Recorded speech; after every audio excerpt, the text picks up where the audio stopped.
Objeknya adalah Bumilkek. Bagaimana BP3AKB memberdayakan KPM untuk turun ke sasaran?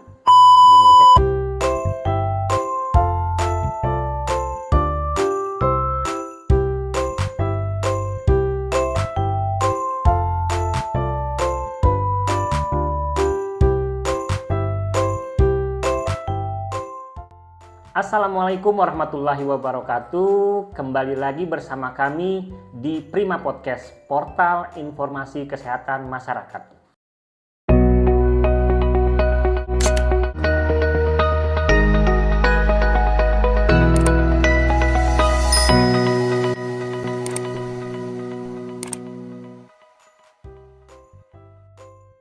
Bagi masyarakat yang belum tahu apa itu Prima Podcast adalah saluran YouTube yang membahas secara tuntas terkait dengan info-info terkini, baik itu isu di Puskesmas Rarang sendiri maupun secara luas. Dan kali ini kita kedatangan mungkin ini baru pertama kali narasumber atau bintang tamu dari Prima Podcast ini berasal dari eksternal Puskesmas Rarang. Kita langsung sapa saja beliau, yaitu Bunda Baik Rohania. Selamat pagi Bunda, sehat Bunda? Selamat pagi, Assalamualaikum warahmatullahi wabarakatuh. Waalaikumsalam warahmatullahi Sehat, wabarakatuh. Alhamdulillah. Alhamdulillah Bunda. Nah, Bunda Baik Rohania ini yaitu mewakili PKK Kecamatan. Jadi nanti kita akan banyak berdiskusi. Mungkin pemirsa di rumah, masyarakat di rumah juga masih awam terkait dengan peran dari PKK Kecamatan ini, Bunda. Mungkin nanti bisa kita sampaikan sedikit sehingga masyarakat pun menyadari bahwa pentingnya PKK Kecamatan ini. Mungkin sebelumnya kita perlu perkenalan dulu, Bunda. Mohon maaf ini Bunda, saya terlalu agak cerewet nih Bunda ya. Biasanya saya serius Bunda. Oke, mungkin kita langsung perkenalan dulu singkat Bunda. Sebelumnya Bunda sebelum di Kecamatan Trara ini pernah bertugas di mana saja, mungkin bisa disampaikan dulu ke pemirsa kita di rumah Bunda, karena mungkin banyak yang penasaran Bunda. Silakan Bunda. Assalamualaikum warahmatullahi wabarakatuh. Waalaikumsalam. Selamat pagi, semangat pagi. Semangat pagi. Gini ya Bunda, semangat pagi ya. Siap. Perkenalkan, nama saya Baik Rohaniah SP sebenarnya. SP, oke. Saya tadi kurang ya Bunda. Tapi tidak perlu karena tidak punya meja. Oke. Jurusan saya adalah penyuluhan pertanian. Masya Allah. Penyuluhan pertanian. Saya untuk saat ini diberikan amanah untuk menjadi Ketua TPPKK Kecamatan Terare.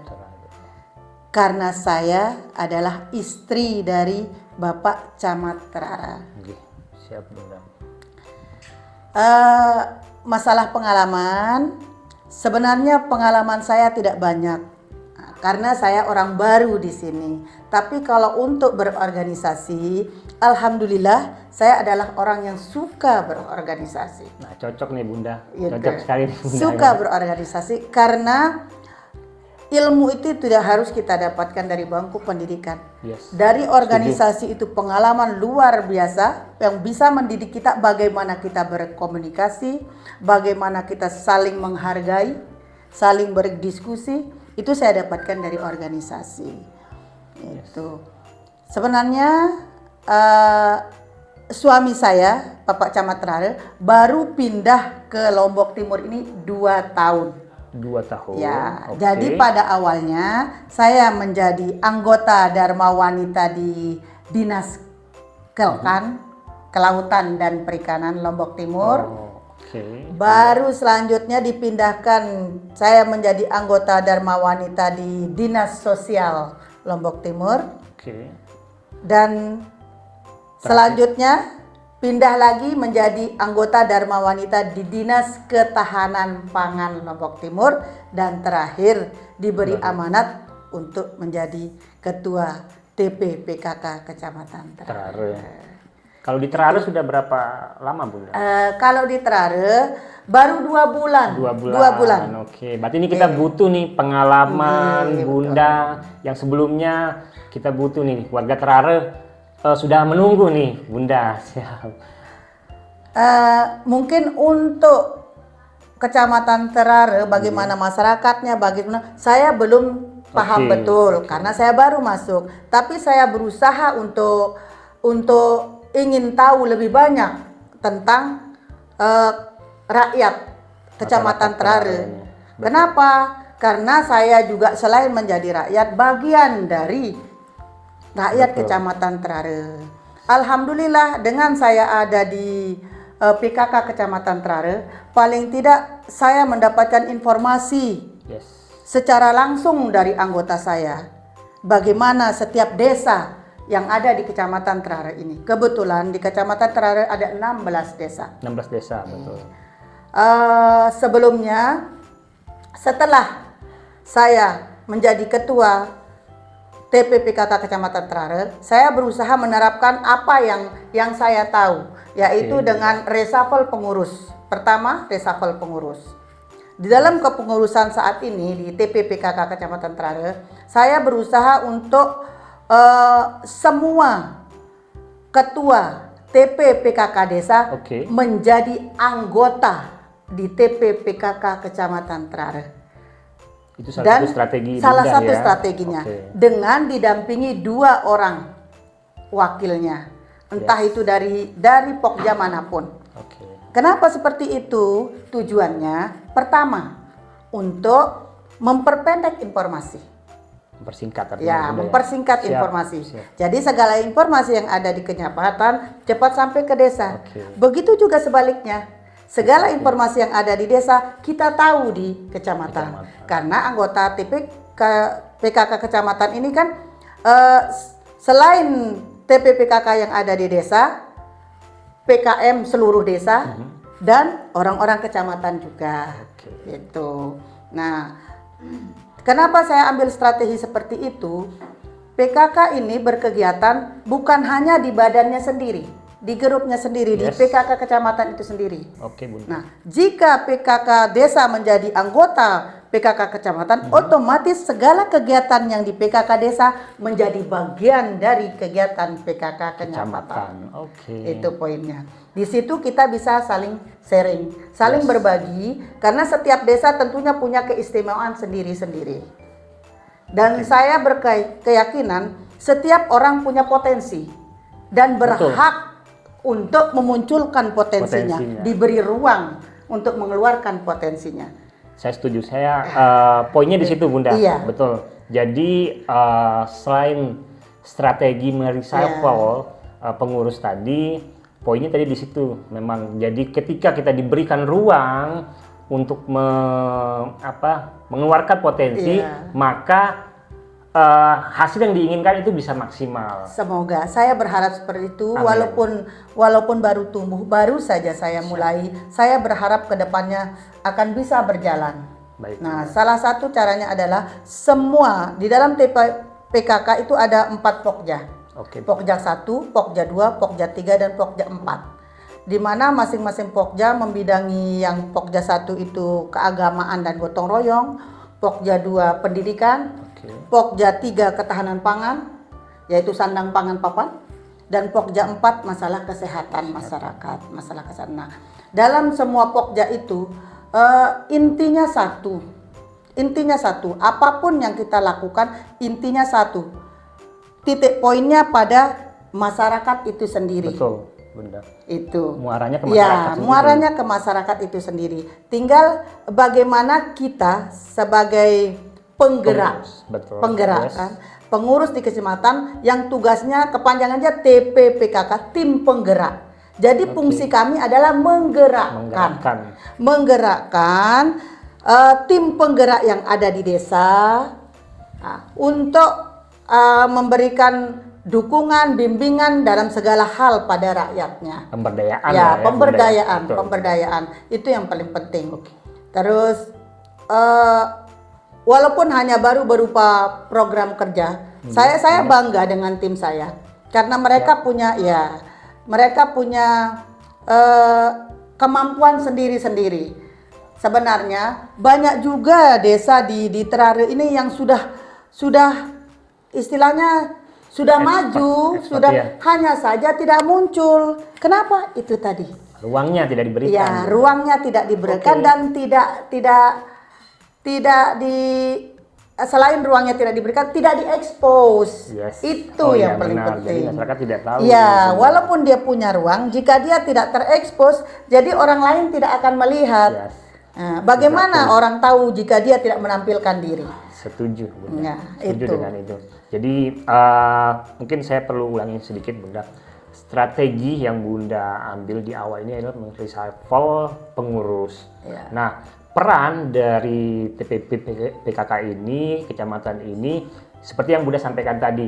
Nah, mungkin masyarakat atau stakeholder yang menonton nih Bunda channel kita, mungkin perlu mengetahui peran strategis TPP PKK kecamatan ini, Bunda. Kira-kira dalam nanti meningkatkan kesehatan masyarakat itu sendiri, Bunda. Untuk kesehatan masyarakat itu sendiri, sebenarnya ini beban tugas kita semua. Betul. Karena tidak ada yang bisa kita lakukan kalau kita tidak sehat. Jadi sehat nomor satu. Oke. Adapun sehat itu bisa terjadi didukung oleh beberapa hal, yaitu menurut pendapat saya, ya, dari dirinya sendiri dan dari luar.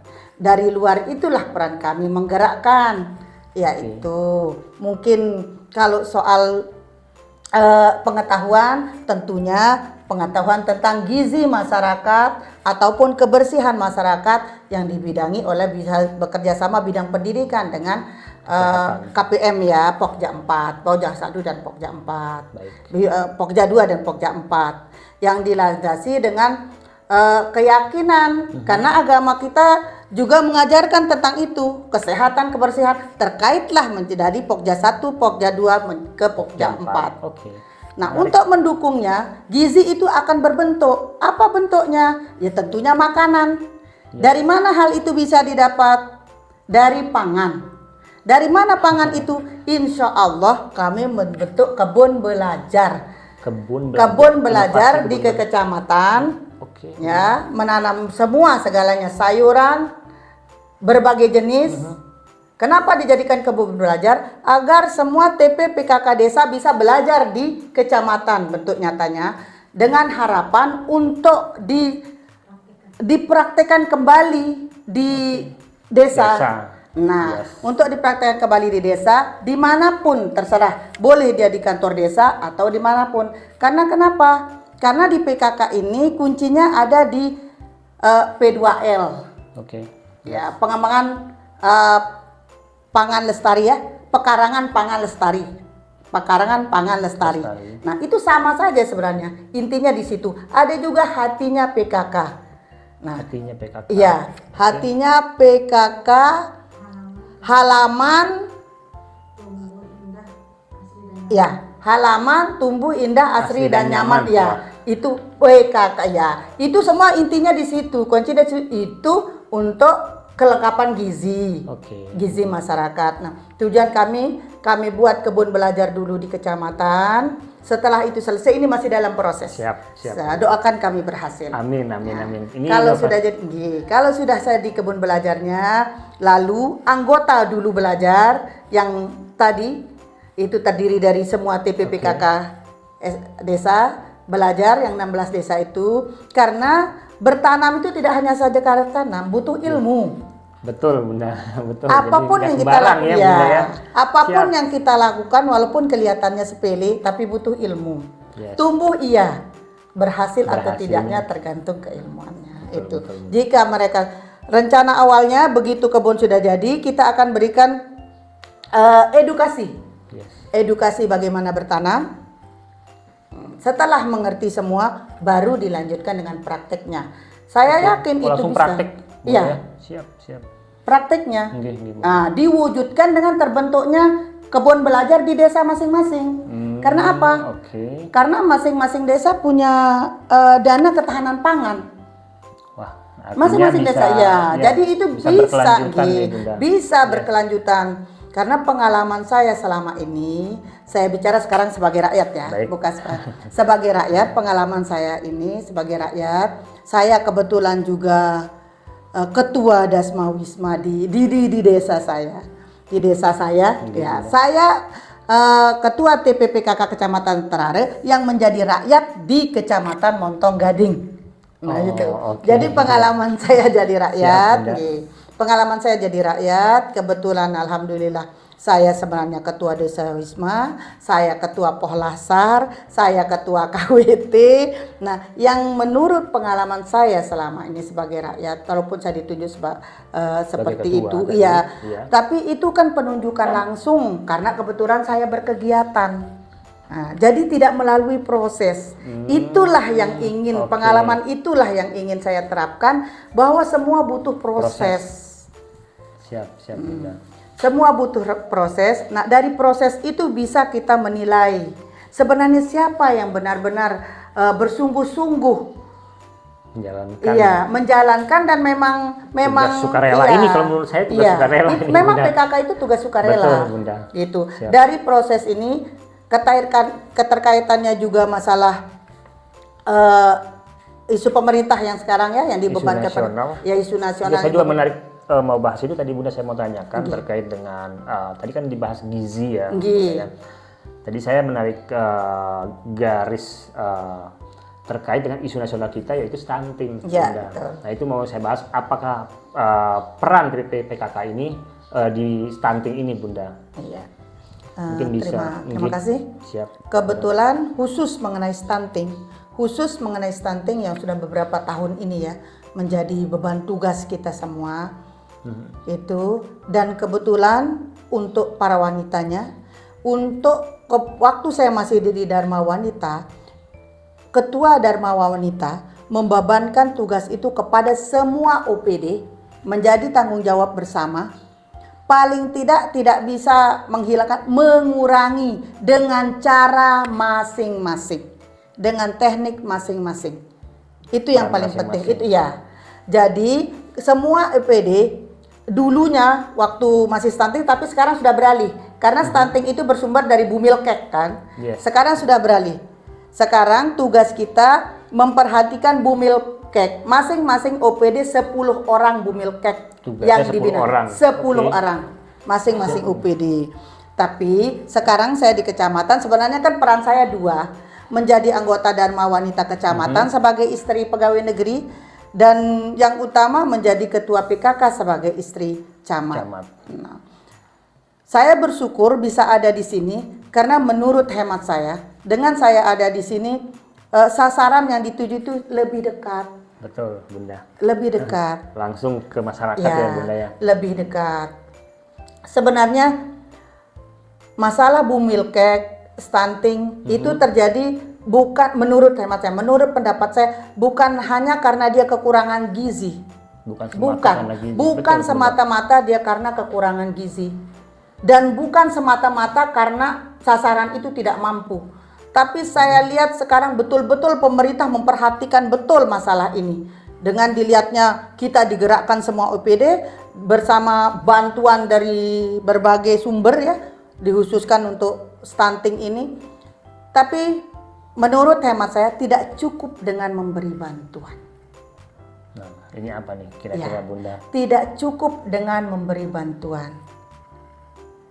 Kenapa saya bilang begitu? Sebenarnya kita lihat dulu apa penyebab dari stunting ini. Hilirnya. Yes. Kalau sudah tahu apa penyebabnya, tentunya sumbernya dari bumilkek ini. Kenapa bumil ini bisa seperti ini? Dikategorikan bumilkek, tentu ada sebabnya. Biasanya bumilkek itu menurut pendapat saya dan bisa ditanyakan pada orang kesehatan, bisa terjadi pada trimester pertama kehamilan pada saat pembentukan itu. Itu kunci utamanya kan untuk tumbuhnya menjadi janin. Betul. Kenapa? Karena disitulah saatnya terjadi ngidam itu, gitu. Yes. Jadi bukan karena dia kekurangan mampu, gizi, tidak kurang gizi, tidak tidak mampu, semata-mata itu ya, Bunda. tapi mungkin butuh pendampingan Pertama, mungkin dengan edukasi. Penting Iya, sekali, Bunda. penting Betul. sekali. Edukasi tentunya tugas kita bersama. Yes. Kalau di PKK, tugas terutama di Pokja 4. Jadi kebetulan di Pokja 4 isinya kan semua KPM ya. Semua KPM sedesa. Jadi sekecamatan. Jadi semua KPM bertugas sama. Itu. 16 berarti 16 KPM ya. Ya, 16 KPM. Nah, juga disinilah perannya BP3AKB tadi, Oke. pemberdayaan Siap. perempuan. Nanti kayaknya kita perlu Sebenarnya undang, kita ya, perlu undang ya, lagi. disinilah perannya BP3AKB. Kenapa saya bilang di sini perannya? Kalau dari kesehatan, oke, orang kesehatan, masalah gizi, bla bla bla, Yes. mereka beliau lebih tahu soal itu. Nah, masalah psikis, masalah psikisnya tentunya butuh. Bagaimana pemberdayaan mereka itu tentunya butuh bantuan dari BP3AKB. Apa sebenarnya langkah mereka untuk mencegah ini Iya, dengan strategi BP3AKB sebagai fungsinya sebagai pemberdaya perempuan. Siap, Bunda. Kalau menurut saya kata pemberdaya perempuan berarti diberdayakan. Betul. Objeknya adalah Bumilkek. Bagaimana BP3AKB memberdayakan KPM untuk turun ke sasaran Bumilkek tadi. ke Bumilkek tadi supaya mengurangi resiko ini, resiko stunting. Itulah silahkan nanti ditanyakan. siap. Apa Luar biasa program ya, kerja BP3AKB untuk memberdayakan KPM yang langsung ke objeknya. Oke. Karena KPM bisa saja kan, mereka kelompok pemberdaya masyarakat ya bekerja sama di Posyandu. Tapi kan tidak semua sasaran Posyandu. iya punya ilmu. Yes. Karena itu butuh ilmunya, bagaimana pendekatannya, bagaimana menarik simpati. Jadi berdayakanlah semua KPM yang ada di desa ini. Ya, sekarang tekniknya saya serahkan pada BP3AKB yang UPT-nya ada di kecamatan. Siap. Itu kalau itu perlu kita undang.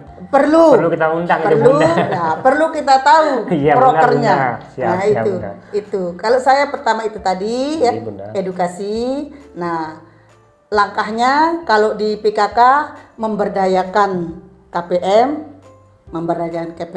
Jadi yang diberikan edukasi adalah KPM-nya dulu. Baru lanjut. Dan itu tidak hanya sekali, butuh berkelanjutan. Makanya kita bisa membantu tidak hanya berupa material, berupa pemberian segala macam sembako, sebenarnya udah Edukasi, banyak. Bunda. Ya, Edukasi itu tadi. yang penting. Salah satunya pendampingan. Betul, Bunda. Pendampingan yang paling penting. Pendampingan sehingga bisa melewati fase ini. Yes. Ya, fase ini. Kenapa saya bilang gitu? Kita perlu akui di Lombok ini, terlepas dari perkawinan dini atau apapun, banyak dari rakyat kita yang menikah, begitu positif ditinggal untuk mencari nafkah sama suaminya.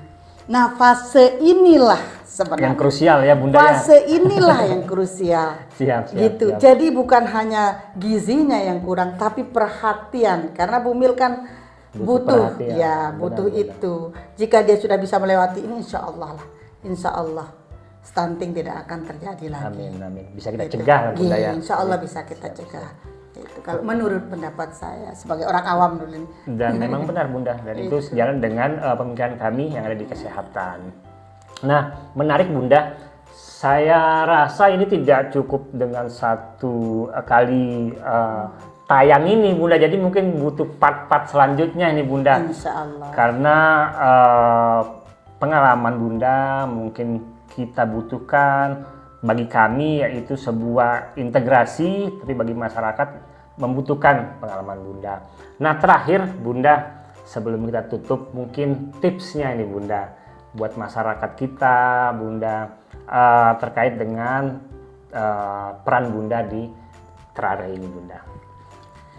Kalau bisa kalau rencana saya pribadi, saya bicarakan dengan rekan saya, rencana saya pribadi itu tadi, Karena kan semua kita ya, Yes. semua kita suka reward, suka sekali diberikan penghargaan. Oke. Suka sekali diberikan penghargaan. Tapi mungkin saya tidak mengikuti alur yang biasa dilakukan selama ini. Oke, Bunda. Sehingga jika ingin memberikan penghargaan diumumkan saat itu lalu sibuk untuk dipersiapkan. Oke.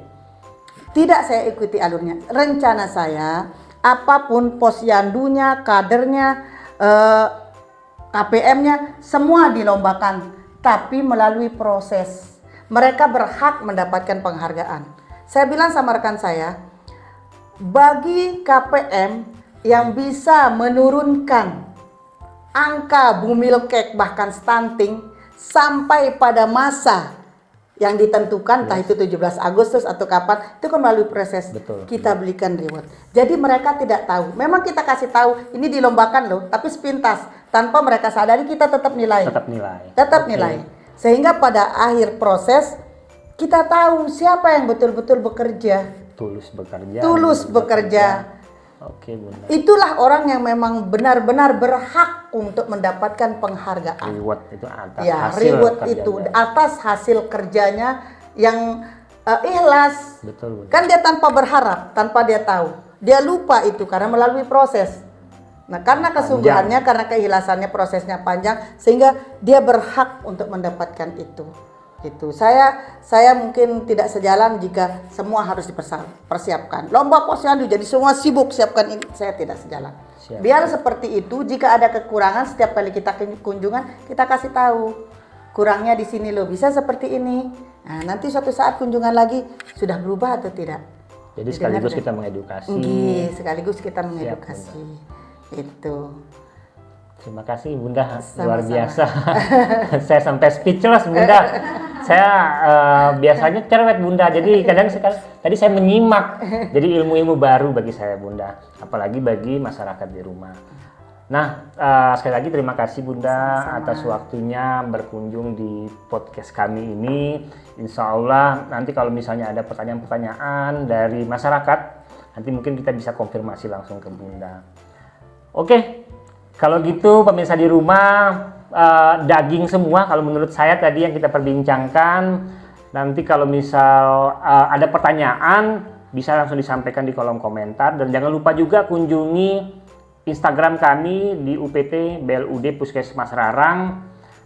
Nanti kita atur jadwal lagi deh Bunda. Insya Allah. Karena siap. masih banyak nih ilmu. Insya Allah. Harta karun di Bunda ini yang kita harus gali. Semoga karena Kita selalu sehat. sebagai rakyat saya merasakan itu banyak hal yang menurut saya pincang. Siap Bunda. Itu sebenarnya makanya saya kadang pernah bertanya sama ya Bu Sekda, Bu Wabub waktu beliau berkunjung. Saya harus menjadi apa sehingga saya bisa membantu mereka? Siap. Mungkin ini jawabannya. Mungkin Masya ini Allah. jawabannya. Semoga tidak harus saya bisa membantu dengan material. Mungkin dengan moral saya. Iya. Dengan cara saya, dengan ide, inovasi Bunda. Itu selama saya di desa, alhamdulillah saya berdayakan perempuan-perempuan yang ada yang memang betul-betul membutuhkan. Saya sebenarnya menjual bibit tanaman. Jadi tenaga kerja saya perempuan-perempuan, Masya Allah. buruh tani itu perempuan semua. Luar Itu biasa. buruh tani itu yang bisa saya kerjakan, yang bisa saya bantu lewat itu. Sebenarnya banyak hal yang bisa kita kerjakan. Kata siapa uang itu sulit? Yang penting ada kemauan. Itu Yes. nomor satu. Tapi terlanjur rakyat kita Mindsetnya ya masyarakat mindsetnya ini dia ya. harus berdasi, harus jadi pegawai baru dia dikatakan ya itu tadi sukses. Yes. Banyak hal yang bisa gitu. Kan orang malu mungkin dengan buat bibit di rumah, dengan membuat pupuk Yes. organik. Itu juga produktif, Bunda. Itu produktif, itu Betul. bisa. Jadi banyak sebenarnya saya punya sama suami punya banyak sekali rencana, terutama yang nomor satu yang saya sampai hari ini ingin wujudkan, yaitu memasyarakatkan makan lele. Itu yang belum tercapai. Dan saya pelakunya soalnya beberapa tahun ini. Luar biasa. Bunda. Itu. Kenapa saya pilih lele ya? Lele itu dipandang sebelah mata, padahal nilai gizinya sama dengan salmon. Silahkan dibuka. Siap. Silakan. Itu Setuju, Bunda. nomor satu. Itu gemar makan lele. Salam buat Pak Camat kalau gitu Bunda. Insyaallah. Iya Bunda. Sangat kaya akan inovasi. Iya. Semoga kedepannya inovasi-inovasi itu bisa kita terapkan secara maksimal di sini. Tentunya kita bersama Bunda. Oke, kalau gitu pemirsa, kita pamit. Sampai jumpa di episode mendatang Prima Podcast. Wabillahi taufiq wal hidayah. Wassalamualaikum warahmatullahi wabarakatuh. Terima kasih Bunda. Sama-sama.